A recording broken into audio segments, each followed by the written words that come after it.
വിവാദ പരാമർശങ്ങൾ നടത്തിയിട്ട് ബിജെപി സംസ്ഥാന പ്രസിഡന്റ് തന്നെ 2 തവണ വിളിച്ച് മാപ്പ് പറഞ്ഞെന്ന സംസ്ഥാന മുഖ്യ തിരഞ്ഞെടുപ്പ് ഓഫീസർ ടിക്കാറാം മീണയുടെ വെളിപ്പെടുത്തലിനെതിരെ മാനനഷ്ട കേസ് നൽകുമെന്ന് ശ്രീധരൻപിള്ള. മീണയെ വിളിച്ച് മാപ്പ് പറഞ്ഞിട്ടില്ലെന്നും അദ്ദേഹം വ്യക്തമാക്കുന്നു. തെറ്റായ കാര്യം മാധ്യമങ്ങളിലൂടെ പറഞ്ഞതിന് മാനനഷ്ട കേസ് നൽകുമെന്നും പിള്ള പറഞ്ഞു. ഇതോടെ ബിജെപിയും തിരഞ്ഞെടുപ്പ് കമ്മീഷനും തമ്മിലുള്ള പോര് കോടതി കയറുകയാണ്.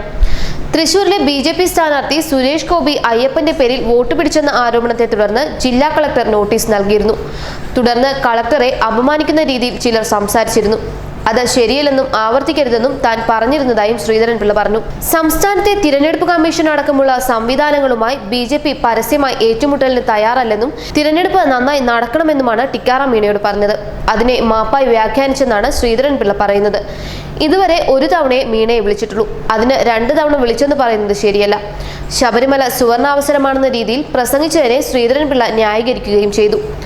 അതേസമയം ശബരിമലയെ ചൊല്ലിയുള്ള വിവാദ പ്രസംഗത്തെയും ശ്രീധരൻപിള്ള ന്യായീകരിക്കുന്നു.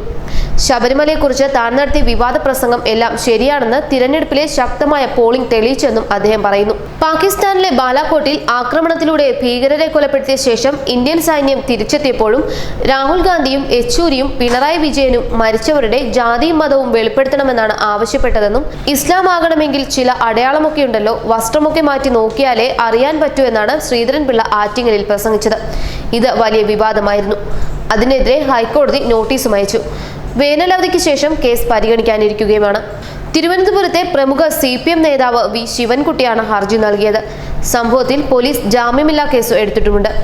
ശബരിമലയിൽ ചിത്തിനാട്ട സമയത്ത് സംഘർഷമുണ്ടാക്കിയത് യുവമോർച്ച BJP പ്രവർത്തകരാണെന്നും യുവമോർച്ച ജില്ലാ പ്രസിഡന്റിന്റെ നേതൃത്വത്തിലാണ് യുവതികളെ ഉൾപ്പെടെ തടഞ്ഞതെന്നും കോഴിക്കോട് നടന്ന യുവമോർച്ച നേതൃയോഗത്തിൽ ശ്രീധരൻപിള്ള പ്രസംഗിച്ചിരുന്നു.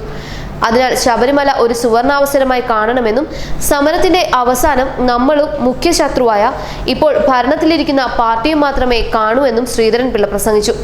അതിനെ സർക്കാർ ജാമ്യമില്ലാ വകുപ്പ് പ്രകാരം കേസെടുത്തെങ്കിലും ഇതുവരെ ഒന്നും സംഭവിച്ചില്ല. അതിന് പിന്നാലെയാണ് മുസ്ലിം വിരുദ്ധ പരാമർശത്തിനെതിരെയും കേസുണ്ടായത്. ന്യൂസ് ഡെസ്ക് മലയാളി വാർത്ത.